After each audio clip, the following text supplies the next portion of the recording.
Do you guys remember this? If you've played The Force Unleashed, then you'll know that this is the LucasArts intro for the game, and now it can be your intro for Battlefront 2, until the game crashes. Obviously knows LucasArts aren't the actual developers. It's a little buggy, this mod, but hey everyone, it's Andrew, and what I've got for you today is a mod for Battlefront 2 on PC that brings multiple elements from The Force Unleashed into Battlefront 2, titled the Starkiller Overhaul. The mod replaces Kylo Ren with 4 different versions of Starkiller, as well as replacing Kylo's TIE silencer with the Rogue Shadow in the Starfighter modes. Man, I haven't touched them in a long time. Later on in this video, I also want to talk about the possibility of the third Force Unleashed game being released. It was initially supposed to be a trilogy, although the possibility of this is very slim. And I'll also discuss whether or not Battlefront 2 should be updated with heroes from other Star Wars games, like Starkiller here, Cal Kestis from Jedi Fallen Order. That's later on, but now let's talk about The Force Unleashed.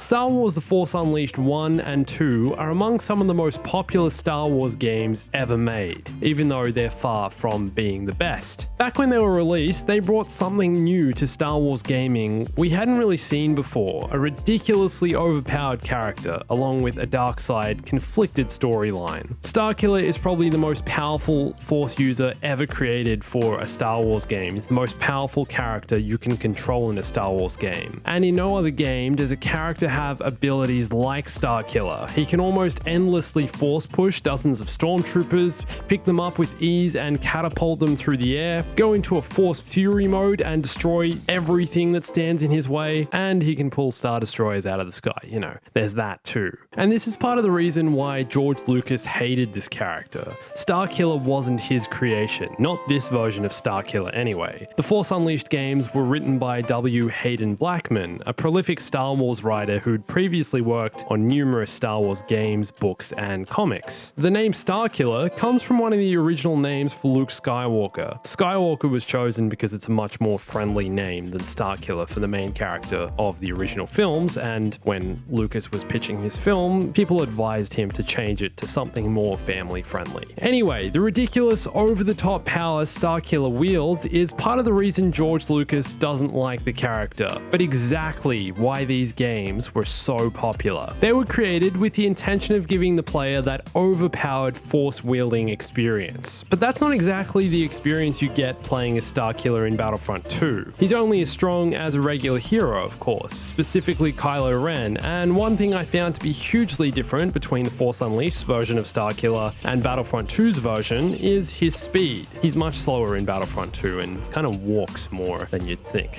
and definitely not as powerful. But seeing him in the game with multiple appearance options, first of all, is amazing, and does make me wonder what Battlefront 2 would be like if it was officially updated with characters from other Star Wars games. How different would the game feel? More on that soon. I'm gonna go into that later. But first, let's take a look at this Starkiller, the mod for Battlefront 2. I think it's great seeing a lightsaber character holding their saber backwards. Obviously, this is the classic Starkiller lightsaber technique, and it works great with Kylo's style as he employs this lightsaber move in some of his moves in Battlefront 2. Starkiller's abilities are all the same as Kylo's, however they've been retitled to feel more like Starkiller's to give them more personality. The Force Pull takes enemies off their feet and throws them towards Starkiller. Force Freeze stops enemies from being able to move for a short period of time. And Unleashed, which I think feels the most like Starkiller's Force Fury, allows Starkiller to leap from enemy to enemy, striking them down with his lightsaber. Now, according to CND Modworks, the modder who created this Starkiller overhaul, good job man, Starkiller's face was created for Battlefront 2 by using a face scan of Sam Witwer, the actor who plays Starkiller. And although it's not entirely accurate and doesn't look exactly like Starkiller, for me, it's close enough. I can also look past the hair, which does look a little strange, but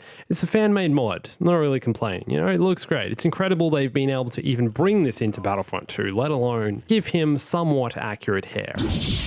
The first Starkiller skin is the Apprentice appearance, based on the original version of Starkiller in The Force Unleashed. This is actually what he's wearing on the cover of the game. During this time, Starkiller was Vader's personal assassin, tasked with taking down problematic Imperials and other important beings interfering with Vader's affairs. During this time, Starkiller saw these assassinations as a service to the Empire. Part of this service was being tasked with hunting down Jedi who survived Order 66, and that's what you play through in the first Force Unleashed game. Next up, we have the Arena appearance, based on Starkiller's appearance in the Force Unleashed 2. This is a clone of the original Starkiller, created to serve Vader, who hoped to create a more powerful, obedient clone of the original. However, things didn't work out how Vader planned, as this clone escaped the cloning facility on Kamino in search of answers to his identity and his love, Juno. She's the pilot of the Rogue Shadow, this ship here, also included in this mod, which I'll take a closer look at soon. Next is Starkiller's Jedi appearance. These were given to Galen Marek as a gift by General Kota, after Galen began rejecting his identity as Starkiller. Starkiller wears these Jedi robes when facing Vader and the Emperor on the Death Star, and this appearance is also supposed to have a blue lightsaber, but the mod is a little glitchy and I couldn't get it working. In fact, this isn't even Starkiller's regular lightsaber hilt, which I'm pretty sure is also supposed to come with this mod. This is actually the lightsaber of Lord Starkiller, the fourth appearance. Lord Starkiller is from an alternate timeline, based on which decision you make at the end of the first Force Unleashed. If you choose to kill Vader, the rebels die, and Starkiller becomes the Emperor's personal assassin, similar to an Inquisitor. The armor he wears here is known as the Sith Stalker armor, and the helmet supposedly is even capable of resisting lightsaber attacks. Imagine just getting slashed across the helmet and it blocks it. It's a lightsaber shield. Also, you might notice Starkiller's right arm. His human arm was crushed by the Rogue Shadow, and he now has a cybernetic arm with really long fingernails for some reason. Don't know what the deal there is. Is it just because it looks creepy? Ugh. Now let's talk about the Rogue Shadow, Starkiller's personal transport. The ship is piloted by Captain Juno Eclipse, an Imperial officer who Starkiller developed feelings for. She was a huge reason for why Starkiller realized he was being manipulated by Vader and needed to betray him. And flying the ship in Battlefront 2 was the first time I'd played a Starfighter mode in a long time. A long time. I sometimes forget there's a whole other side of this game. The Rogue Shadow replaces Kylo Ren's TIE silencer, but keeps all of its abilities and weapons. And it looks pretty much exactly the same as it does in The Force Unleashed. There's some subtle light created around its engines when you boost ahead also. Love this little detail. And it's great seeing a Starfighter mod for Battlefront 2. I feel like we don't get enough of these, you know? I feel like Starfighter Assault needs to have a resurgence. Now, I want to talk about the possibility of there being a third Force Unleashed game. Originally, The Force Unleashed 2 was going to be a trilogy, and there was some early story work being developed for The Force Unleashed 3, with Starkiller and Vader teaming up to face the Emperor. However, after LucasArts shut down in 2013 and Hayden Blackman, the Force Unleashed writer, left LucasArts in 2010, it's unlikely we'll ever see this game made. And even though Starkiller isn't part of Star Wars canon after Disney's takeover, I think it'd be great seeing him make a return on the next gen,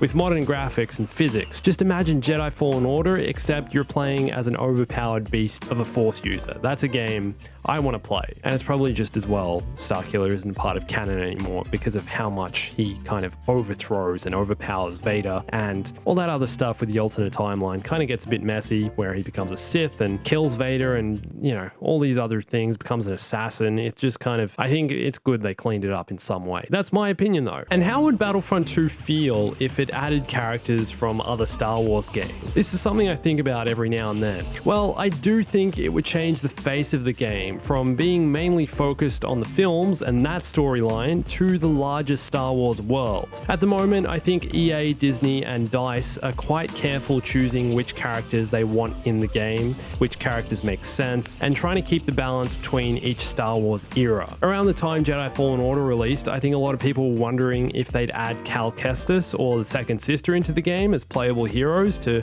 kind of promote Jedi Fallen Order as well as have them in Battlefront 2, but I'm honestly glad they didn't do that. As cool as these types of mods are, I like that the devs are trying to preserve that immersive Star Wars filmic experience for Battlefront 2. They want gameplay to feel like you're in a Star Wars battle, so seeing Starkiller or Cal Kestis running around facing Anakin and Rey might be a little strange. They can only push it so far, as they did with characters like BB-8 and BB-9E as playable heroes, which I'm okay with because they fit with the continuity. But with that said, I'm so glad there's such a strong modding community out there creating these incredible character mods. If you want to download this mod to play on PC, I'll leave a link in the description. It's a little glitchy, like I said. If your game crashes on the LucasArts intro screen, you might want to press the skip button as it starts playing. It loaded every time for me after I did that. And keep an eye out on the Battlefront modding Discord for an update of the mod. Lots of the mods on there get updated with bug fixes, so I wouldn't be surprised if this one gets a fix. And let me know if you'd want to see characters like Starkiller as playable heroes in Battlefront 2. And if you want to play The Force Unleashed 3, let me know in the comments. And I'm giving away more copies of Jedi Fallen Order, so follow me on Instagram, Twitter, and join my Discord for a chance to win. It's a great game.